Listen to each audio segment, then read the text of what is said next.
जी, सबसे पहले तो मैं आपको बताना चाहूँगा कि फ्रीडम ऑफ स्पीच ये हमारे भारतीय संविधान में एक शब्द है कि हर आदमी को स्वतंत्रता है अपनी बात रखने की, कुछ कार्य करने की, बट इसका दुरुपयोग किया जा रहा है। आप ओटीटी प्लेटफॉर्म पे अगर आप देखोगे, इंस्टाग्राम पे आप देखोगे, फेसबुक पे अगर आप देखते हो, यूट्यूब पे देखते हो, तो ऐसे अभद्र भाषा कार्य, कभी कोई अपने कपड़े उतार रहा है, कभी कोई कैसे नाच रहा है, चंद अपने फायदों के लिए कह सकते हैं, या अपने आप का नाम कमाने के लिए लोग क्या क्या नहीं कर रहे। तो ये बहुत गलत चीज है ये।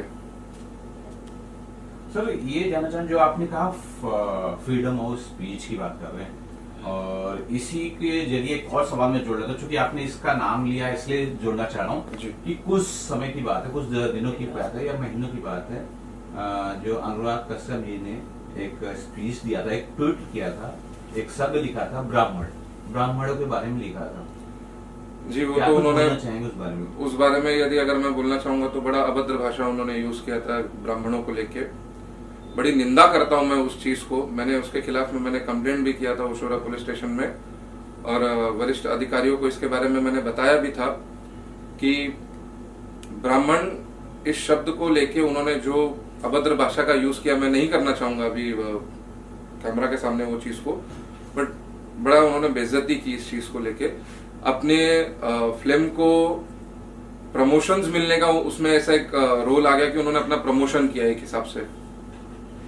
सर, एक चीज की मैं आपकी सराहना करता हूं, और मुझे इस बात की खुशी है कि कोई अच्छा इंसान मेरे सामने खड़ा है, क्योंकि जो विरोध किया गया अनुराग कश्यप का, उनकी मां को लेके गाली दी गई थी, जो पर्सनली अगर मैं सोचूं तो आप निंदा किसी की कर सकते हो, किसी की मां को लेके इस तरह की गाली नहीं, जो कि आपने अभी जो कि ऐसी भाषा का प्रयोग नहीं किया, आप निंदा कीजिए उस व्यक्ति का। देखिए, ऐसे लोग जो इस तरह की भाषा भी यूज करते हैं, क्या वो सही है?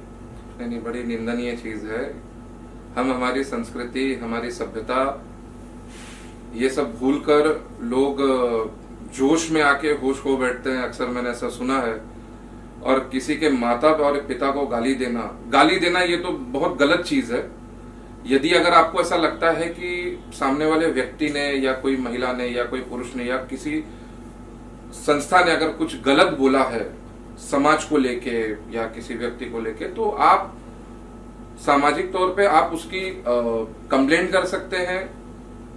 डिपार्टमेंट को, उसके लिए कंसर्न डिपार्टमेंट बने, आप उनके खिलाफ कंप्लेंट करें, कोर्ट में जाए, बट किसी को अभद्र भाषा यूज करना वो सही नहीं है।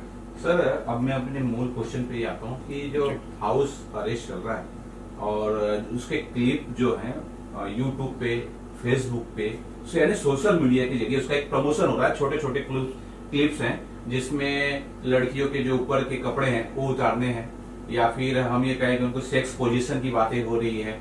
इस तरह के जो सीरियल्स आ रहे हैं या वेब सीरीज आ रहे हैं, तो इस पे आप क्या कुछ बोलना चाहिए और इससे किस तरह से रोका जाए?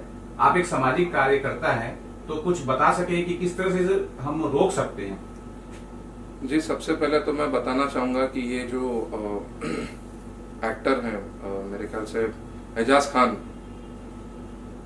इन्होंने ये जो हाउस अरेस्ट करके ये जो शो जो चालू किया है ओटीटी प्लेटफॉर्म पे, ये बड़ा ही एकदम शर्मनाक शब्दों का उन्होंने उपयोग किया है इसमें।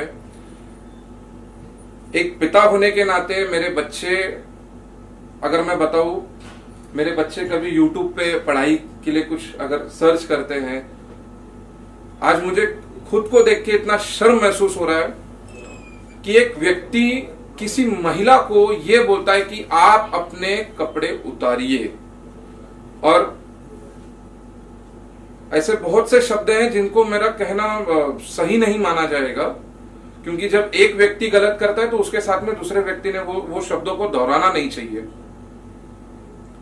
और बड़ी निंदनीय चीज है। महिलाओं को लेके भी इसमें महिलाओं का अपमान हुआ है, हमारे संस्कृति का अपमान हुआ है। आप कैसे बोल सकते हैं? मतलब आप अपने फायदे के लिए, आप कुछ अपने आप का नाम कमाने के लिए, अगर कल को आप कुछ भी कर सकते हो, चंद खाली अपने पीआर के लिए आपने कुछ भी अपना मनगढ़ंत कुछ कहानी बना के आप ऐसे करोगे, बहुत ही निंदनीय चीज है, बहुत ही निंदनीय है। सर एक चीज ये समझना चाहूँ, क्योंकि आप सामाजिक कार्यकर्ता हैं, समाज का ज्यादा ज्ञान है, ऐसा क्या रीजन है कि कहाँ हमारे समाज में टूटी हो जा रही है? क्योंकि एक अभी कुछ शो चल रहा था और उसमें माँ को लेके कुछ शब्दों का गलत प्रयोग हुआ, पूरा हिंदुस्तान एक हुआ और उन लोगों को यहाँ से भागना पड़ा, पुलिस कंप्लेन हुई, मोर्चे भी हुए। जब उन्होंने कुछ शब्द बोले, लोग पूरे इकट्ठा हुए, लेकिन यहाँ तो खुले आम दिखाने की कोशिश हो रही है, वीडियो दिखाया जा रहा है। अब समाज क्यों नहीं इकट्ठा हो रहा है? देखिए, अगर आप देखेंगे तो पिछले कई दिनों से ट्विटर पे, इंस्टा पे, मैं इसको ट्रोल नहीं कहूंगा, लोगों ने अपना विरोध, सही में निषेध जैसे बोलते हैं कि अपना विरोध जताया है। लीगल वाले कुछ एडवोकेट लोग हैं और सामाजिक कार्यकर्ता है, कुछ आम आदमी लोगों ने भी अपना विरोध इस पे जताया है। लेकिन इस चीज पे रोक लगना बहुत मुश्किल है, क्योंकि कहीं ना कहीं सरकार इस चीज को लेके अपना प्रॉपर एक प्लान नहीं कर पा रही है। अभी ओटीटी प्लेटफॉर्म के बारे में अगर मैं आपको बोलूंगा तो जैसे उल्लू करके अभी ये जो ऐप है, इस ऐप जब आप इसको गूगल प्ले पे जब आप इसको डाउनलोड करते हो, फिर आप आगे के अपने कुछ डिटेल्स वगैरह करके इस पे सब्सक्रिप्शन आपको पूछा जाता है, उनके कुछ दाम होते हैं, फिर उसके बाद में आपका एज पूछते हैं, लेकिन एज पूछने का आप उसके आगे जैसे आपने ओके दबाया बस फिर आपको मिल गया, तो वो कोई भी कम उम्र का भी बच्चा इसको देख सकता है। इसमें ना आपको आपका आधार नंबर ना पूछा गया है, इसमें कोई डिटेल नहीं, कोई गवर्नमेंट आईडी नहीं पूछी गई है, सीधा सीधा आपने सब्सक्रिप्शन लिया, बस आप उसको प्लेटफॉर्म पे आप देख सकते हो। बड़ी शर्मनाक बात है ये। सर दो सवाल कभी मैं जानना चाहता हूँ कि हर एक जो इंडस्ट्री है, चाहे हमारे फिल्म की इंडस्ट्री है, मनोरंजन की इंडस्ट्री है, उसमें एक्टरों की एसोसिएशन होती है, प्रोड्यूसर को एसोसिएशन होती है। क्या ऐसी जगह सामाजिक कार्यकर्ता या फिर वकील या फिर किसी जरिए दबाव बनाकर ऐसे लोगों को बैन किया जा सकता है? क्योंकि जैसे जिन एक्टर का आपने नाम लिया, उनका जो बैकग्राउंड है, जो पिछला रिकॉर्ड है, वो गुनहगारों से भरा हुआ है, उनके ऊपर काफी धाराएं लगी हैं और वो जो है हवालात में भी गए हैं। ऐसे लोगों क्या इस तरह भी बैन किया जा सकता है? जी, उनको बैन किया जा सकता है, अगर सरकार चाहे तो क्या नहीं हो सकता है।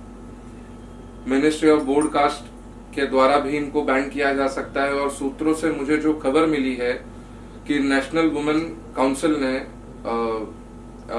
NWC ने इनको समन्स भी भेजा हुआ है।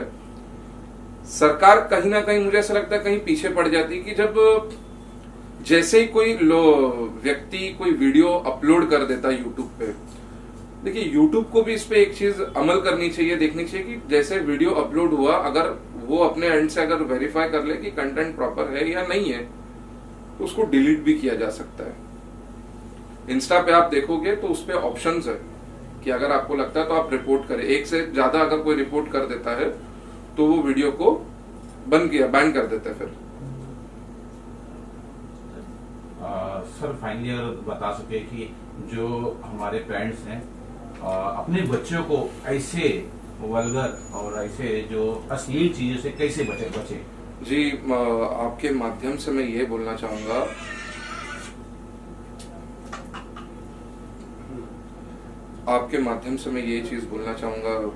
मैं खुद भी मेरे 3 बच्चे हैं और सब समाज को यही मैं कहना चाहूंगा कि बच्चों के हाथ में आप मोबाइल पहली बात तो आप मत दीजिए, क्योंकि आज का जो समाज जिस तरीके पे जो चल रहा है ना, ये आने वाले वक्त में बच्चों को एकदम खोखला कर देगा।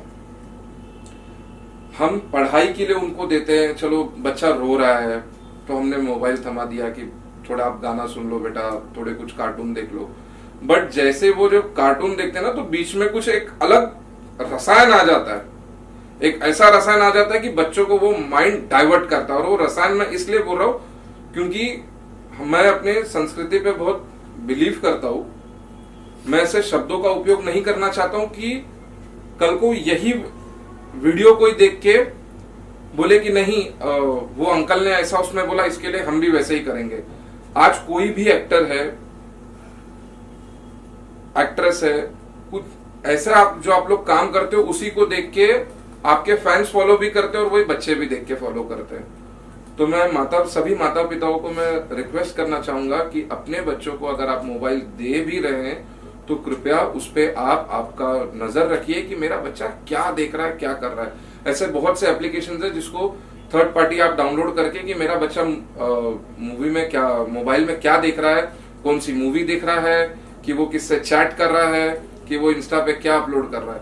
ये माता पिताओं ने भी थोड़ा रोक लगाना चाहिए बच्चों पे। अगर आप देखोगे इंस्टाग्राम पे छोटे छोटे बच्चे कपड़े पहनकर कैसे नाचते हैं, तो बड़े जैसा बड़े करते हैं वैसा छोटे भी करते हैं, उसको फॉलो करते हैं।